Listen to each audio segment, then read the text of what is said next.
ओम नमः शिवाय गुरवे सच्चिदानन्दमूर्तये निष्प्रपंचाय शांताय निरालंबाय तेजसे। हरिओम प्रभु जी, आज के इस प्रश्न परिषद में आप सबका स्वागत है। आज का प्रश्न ऋषिकेश से ज्योति त्रिपाठी जी का है। उन्होंने पूछा है, साधक अपनी साधना में तरक्की कर रहा है, उसके क्या लक्षण है? क्या उसके अंदर परिवर्तन आता है? देखो, साधक का नाम ही इसलिए है कि वह कंटिन्यू साधना ही करता है। बस उसका लक्ष्य अपने लक्ष्य को साधना है। उसका एक ही हेतु है कि अपने लक्ष्य को सिद्ध करना। अब वो साधना तो कर रहा है, लेकिन उसे कैसे पता चले कि उसकी साधना में तरक्की हो रही है? तो प्रभु जी, जो लक्ष्य प्राप्त करना है, उस लक्ष्य के लक्षण अपने अंदर दिखने लगे तो समझ लेना कि तरक्की हो रही है। जैसे कि पूर्णता की प्राप्ति के लिए हम साधना करते हैं, तो थोड़े बहुत हम पूर्ण है, हम में कुछ भी कमी नहीं है, हमें कुछ चाहिए नहीं, हमें कहीं पहुंचना नहीं, हमें किसी से स्पर्धा नहीं, ये चीज़ें अपने अंदर दिखने लगे। और समता, देखो मेरे हिसाब से तो गीता जी को एक शब्द में अगर कहना है तो समत्व योग कहेंगे। समत्व मतलब समता। जैसे तराजू के दो पलड़े होते हैं, दोनों बिल्कुल स्थिर हो जाए, एक समान, न तो इधर झुके न तो इधर झुके, तब उसको कहेंगे समता। बस उसी तरह साधक न तो किसी को अच्छा समझे न तो किसी को बुरा समझे, न तो किसी से द्वेष करे न तो किसी से चिपका आसक्ति करे। तो जो है सो है, जो है ठीक है। बस ये संतोष, अपने आप से वह संतुष्ट होने लगे। परिस्थितियों से, व्यक्तियों से, वस्तुओं से उसे कोई असंतोष न रह जाए। जितना असंतोष कम हो जाएगा उतनी उसकी तरक्की हो रही है। समझ लो, कोई परिस्थिति ठीक नहीं है, उसके हिसाब से, अपने हिसाब से ये परिस्थिति ठीक नहीं है, ये व्यक्ति ठीक नहीं है, ये वातावरण ठीक नहीं है, तो ये वस्तु ठीक नहीं है। अगर जब तक ये सब लगता रहेगा तब तक समझना कि अभी प्रगति नहीं हो रही है। लेकिन लगने लगे कि ठीक है, जो है ठीक है, ठीक है, कोई बात नहीं, ठीक है, अंदर से ऐसा लगे, सिर्फ बोलने से नहीं, तब समझना कि उसकी साधना में प्रगति हो रही है। तो जब ये होगा कि सब जो है ठीक है, तब क्या होगा? अंदर प्रसन्नता रहेगी, असंतोष नहीं रहेगा, संतोष रहेगा, प्रसन्नता रहेगी। व्यक्ति जितना अपने आप में प्रसन्न है उतना उन्होंने साध लिया है, ऐसा माना जा सकता है। अपनी प्रसन्नता को, अपनी समता को नाप कर, तोल कर देख लेना चाहिए कि हमारी प्रगति कहाँ तक हुई है। बिल्कुल अंदर शांति का अनुभव होगा। जितना अपने अंदर शांति का अनुभव होता है उतना समझ लेना कि हमारी प्रगति हो रही है। अपने विकार, काम, क्रोध, लोभ, मोह, मद, मात्सर्य, ये सब धीरे धीरे धीरे धीरे क्षीण होते जाएंगे और निर्विकारता प्राप्त होती जाएगी। निर्मलता, हृदय की निर्मलता, निर्मलता है तो प्रसन्नता है। बस तो ये प्रसन्नता, ये निर्मलता अपने आप को महसूस होने लगेगी। तब समझना कि ये साधक प्रगति कर रहा है। ये सब उसमें परिवर्तन आता है महाराज। पहले तो इतनी उतावली रहती थी कि जल्दी वहाँ पहुँचना है, जल्दी ये करना है, जल्दी ये पा लेना है, वरना हमारे हिस्से में नहीं आएगा। अब कोई उतावली नहीं, कोई जल्दी नहीं, आराम से जो हो रहा है वही होगा, जो होना है वही होगा। हमारे उत्पाद करने से कोई फर्क पड़ने वाला नहीं है।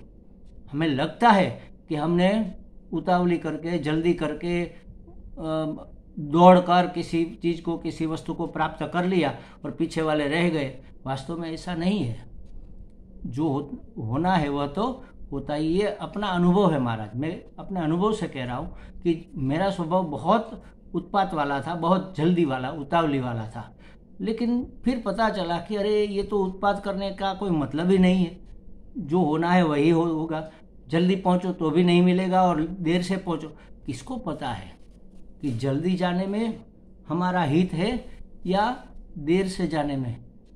तो अपने स्वभाव के अनुसार अपनी रिदम से चलते रहो, न तो ढीला होना है न तो ज़्यादा टाइट होना है, समत्व में स्थिर हो जाना है, बस समता में रहना है। यही लक्षण है साधक के कि साधक अब तरक्की कर रहा है। हमें जल्दी दिखेगा नहीं, क्योंकि जन्मों जन्म के संस्कार और इतने सारे विकार और इतने सारे मल हमने इकट्ठे कर रखे हैं। उसमें से समझो कि 10,000 मल हमारे अंदर है, उसमें से 10 कम हो गए तो क्या फर्क पड़ेगा? कोई निर्मलता हमें दिखने नहीं लगेगी, किसी दूसरे को भी नहीं दिखेगी, लेकिन हो रहा है महाराज, फर्क तो हो रहा है। साधना का कोई फायदा न हो ऐसा तो हो ही नहीं सकता। किसी वस्तु, कोई चीज निकम्मी नहीं जाती। देखो, इस संसार में आपने कुछ भी किया, कुछ भी सोचा, कुछ भी बोला, कहीं पर भी गए तो ये निकम्मा नहीं जाता, उसका परिणाम मिलता ही मिलता है। देर से मिलता है, लेकिन मिलता है। देर से इसलिए कि किसी को देर से, किसी को जल्दी मिल जाता है। इसका कारण यही है कि पूर्व के जन्मों में, पूर्व के जीवन में हमने कितने मल इकट्ठा कर रखे हैं, इसके ऊपर आधार है। किसी के ज़्यादा है तो उसको देर लगेगी, किसी के कम है तो उसको जल्दी हो जाएगा। कम है का मतलब उन्होंने पहले पूर्व के जन्मों में थोड़ी बहुत साधना की होगी, या तो सज्जनता दिखाई होगी अपनी, ऐसे संस्कार उसके हो गए। तो कहने का मतलब ये है कि धीरे धीरे धीरे फर्क तो पड़ता है। मैं उदाहरण देता हूँ कई बार कि एक नगर सेठ अपने रथ में बैठकर नदी के किनारे घूमने के लिए जाते थे। डेली शाम को 5-6 बजे निकलते थे। तो उसके रास्ते में, उस समय कोई पक्की सड़क नहीं थी, कच्चे रास्ते थे। उसके रास्ते के बीच में एक जगह बहुत बड़ा पत्थर, एक समझो कि ये टेबल से भी बड़ा, इतना बड़ा पत्थर पड़ा हुआ था। तो उसके रथ को ऐसे घूम कर जाना पड़ता था, उसको चक्कर काट कर जाना पड़ता था। एक दिन सेठ ने अपने वो जो सारथी था उसको कहा कि भाई देखो, ये पत्थर हटवा लो, किसी को कह दो, किसी मजदूर को, और ये पत्थर 2-4 मजदूर बुलाकर यहाँ से हटवा दो ताकि हमारा रास्ता साफ हो जाए। दूसरे दिन एक मजदूर को बुलाया कि भाई देख लो, ये पत्थर हटाना है। तो उसने कहा मैं हटा दूंगा। तो अकेले कैसे हटाओगे? उसने कहा मैं उसको तोड़ूंगा, टुकड़े करूंगा, फिर उसको हटा दूंगा। ठीक है, जाओ करो। तो वो बड़ा हथौड़ा लेकर, बहुत बड़ा हथौड़ा लेकर गया और उसको हथौड़े से पीटने लगा पत्थर को। 1 2 3 4 ऐसे उसके ऊपर वार करने लगा, उसके ऊपर अटैक करने लगा। लेकिन पत्थर में तो कोई फर्क नहीं हो रहा है, पक्का पत्थर है। ऐसा करते करते दोपहर हो गई, पसीने से वो लथपथ हो गया। उसने छोड़ दिया, थोड़ा पानी पिया, फिर उन्होंने कहीं छाँव में बैठकर भोजन किया, थोड़ा आराम किया। फिर उठकर उस पत्थर को तोड़ने लगा। घाव के ऊपर घाव लगा रहा है, वार के ऊपर वार कर रहा है, लेकिन कोई फर्क नहीं पड़ रहा है। शाम होने आई, सूर्य नारायण अब विदा लेने को है। वो निराश हो गया और उसको गुस्सा आया। वो बहुत गुस्सा हो गया कि अरे ये कैसा पत्थर है, इसमें तो कोई फर्क ही नहीं पड़ता। और गुस्से से उन्होंने जोर से एक घाव पत्थर के ऊपर मारा, तो पत्थर के 4 टुकड़े हो गए। तो महाराज उसने जब गुस्से से अंतिम घाव मारा, अंतिम वार किया, तभी क्या पत्थर टूटा? नहीं।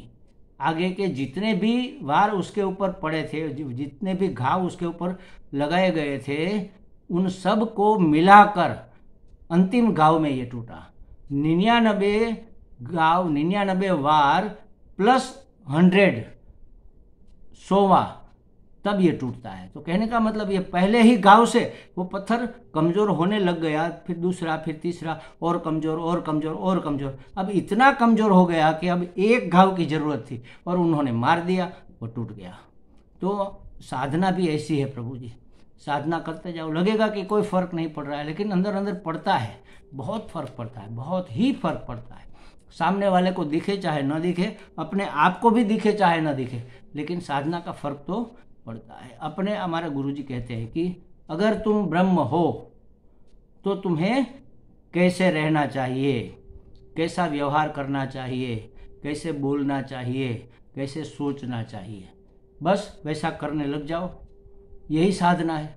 जैसे कि अगर मैं ब्रह्म हूँ, ब्रह्म मतलब बृहत्वात् ब्रह्म, सब कुछ मैं ही हूँ, तो किसी दूसरा तो कोई है ही नहीं, तो मुझे भय किससे लगेगा? निर्भय हो जाओ, फिर अभय हो जाओ। पहले निर्भय हो जाओ, फिर अभय हो जाओ। और निर्भय और अभय में ये मेरे हिसाब से थोड़ा फर्क इसलिए है, जैसे कोई सेनापति या सैनिक युद्ध के मैदान में जाता है, तो क्या उसको मरने का डर नहीं है? डर तो है, अंदर अंदर डर तो है कि मैं मर जाऊंगा, कोई मुझे मार न दे। वो सतर्क रहता है, तभी तो वो बचा रहता है, सतर्क रहता है, और फिर अपने डर के ऊपर और डर को ओवरकम करके वो लड़ता है, वो सामने वाले के ऊपर वार करता है और अपने आप को बचाता है। अब वो सैनिक है, वो सेनापति है, जो भी है, उसको हम निर्भय कहेंगे। उसमें भय तो है, लेकिन उसने भय को नकार दिया तो निर्भय हो गए। और अभय का मतलब है कि भय है ही नहीं, बिल्कुल भय है ही नहीं। अगर होता तो उसको नकारने की बात होती, भय तो है ही नहीं। अगर मैं ब्रह्म हूँ, सब कुछ मैं ही हूँ, दूसरा तो कोई है ही नहीं, तो मुझे भय किसका? तो हम पहले जबरदस्ती निर्भय हो जाओ, फिर अभय हो जाओ। जैसे कोई दूसरा अगर है तब तो भय लगेगा। द्वितीय द्वयम भयम भवति, ऐसा कहा है कि जहाँ दूसरा दिखे वहाँ भय लगता है। तो निर्भय हो जाओ और अभय की तरह रहना शुरू कर दो। अगर तुम ब्रह्म हो, मान लो, शास्त्र कहता है हम है ही ब्रह्म, उसमें कोई संशय वाली बात है नहीं, तो हमें कैसे होना चाहिए, ये एक उदाहरण हमने दिया। उसी तरह सभी सद्गुण, जिसको दैवी संपत्ति कहते हैं, वो सभी हमारे अंदर है ही, उसको हमें डेवलप करना है, बस उसी का नाम साधना है। तो हमारे विकारों को हमारे ऊपर हावी नहीं होने देना है, हमें विकारों को निगेट करना है, उसका इनकार कर देना है, उसको नकार देना है, उसी का नाम तो साधना है। तो धीरे धीरे धीरे हमें अपने आप को शांति लगने लगेगी। वास्तव में हमें क्या चाहिए? ऐसा मैं मुझे पसंद नहीं, विकारों वाला, वीकनेस वाला, ऐसा मैं अपने आप को पसंद नहीं। मुझे मैं चाहिए कैसा? हैप्पी आए। हमें मैं तो चाहिए, लेकिन सुखी, प्रसन्न मैं। हमें प्रसन्न, जितनी प्रसन्नता बढ़ेगी, समझ लेना आपकी साधना सफल होने लगी। जितनी समता आएगी, समझ लेना आपकी साधना सफल होने लगेगी। जितना संतोष आएगा, समझ लेना आपकी साधना सफल होने लगी है। जितनी शांति आप महसूस करोगे, समझ लेना कि साधना सफलता के मार्ग पर है। तो ये साधक तरक्की कर रहा है, इसके यही लक्षण है और उसके अंदर यही परिवर्तन होता है। हमें लगता है ज्योति जी को बातें समझ में आ गई होगी। हरि ओम।